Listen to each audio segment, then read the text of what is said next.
गर्म दोपहर, गांव की गलियां खाली सी, बस कुछ बच्चे खेल रहे हैं। एक मोड़ से गोलू भागता हुआ आता है। अरे बाप रे! अगर इस बार भी रमेश ने पहले लड्डू खा लिए, तो बस आज तो उसके सामने हाथ जोड़ दूंगा। हाँ हाँ हाँ, वही महक, बेसन, देशी घी और ऊपर से किशमिश। शर्मा चाचा आज फिर जादू कर गए। गोलू धीरे से अंदर झांकता है और लड्डू उठा लेता है।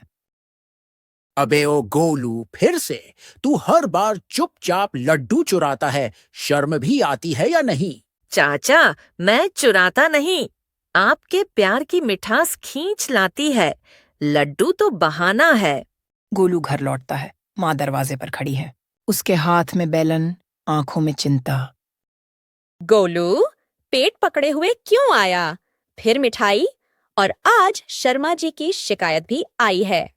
माँ, दिल ने कह दिया और हाथ रुक न पाया। लड्डू का नाम सुनते ही सब कुछ भूल जाता हूँ। बेटा, मीठा खाने से जिंदगी मीठी नहीं बनती। मेहनत का स्वाद सबसे अलग होता है।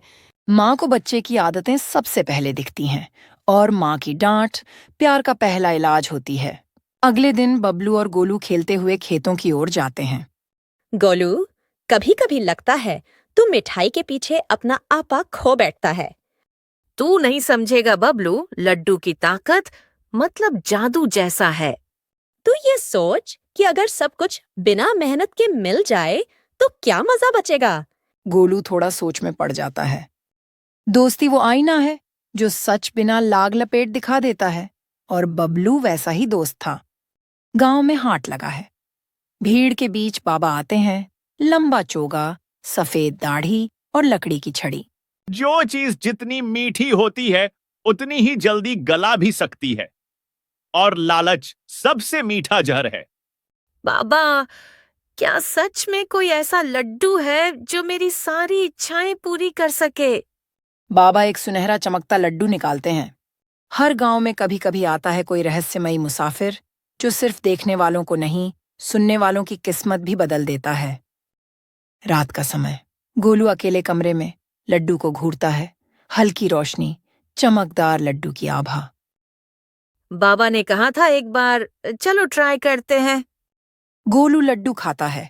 तुरंत कमरे में मिठाइयों के ढेर, सोने के सिक्के, खिलौने। क्या बात है! अब तो मैं राजा हूँ। ये लड्डू तो जादू है। लालच की पहली झलक अक्सर सबसे ज्यादा मन को भाती है। सवाल ये नहीं कि तुम रोक पाओगे या नहीं, सवाल ये है कि चाहोगे रोकना। सुबह गोलू कमरे में बैठा है। दूसरी पोटली में लड्डू बचा हुआ है। अगर एक से इतना कुछ मिला तो दूसरे से क्या होगा? जैसे ही दूसरा लड्डू खाता है, सब कुछ अचानक गायब हो जाता है।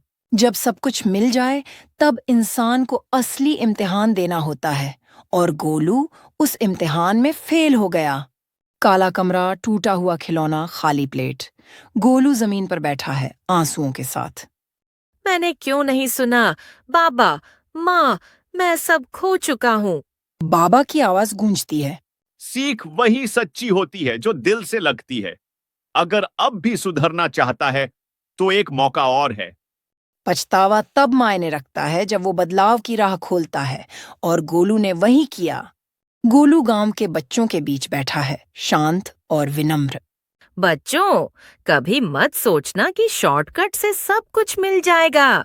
हर लालच तुम्हें एक गड्ढे में गिरा सकता है। अब गोलू बदल चुका था। अब वो खुद सीखता, दूसरों के लिए। गोलू अब बबलू और बच्चों के साथ खेतों में खेलता है, मुस्कुराता है और किसी लड्डू के पीछे नहीं भागता। गोलू की कहानी हमें सिखाती है कि मन की मिठास मेहनत और सच्चाई से आती है। लालच, चाहे जितना मीठा लगे, अंत में कड़वा ही होता है।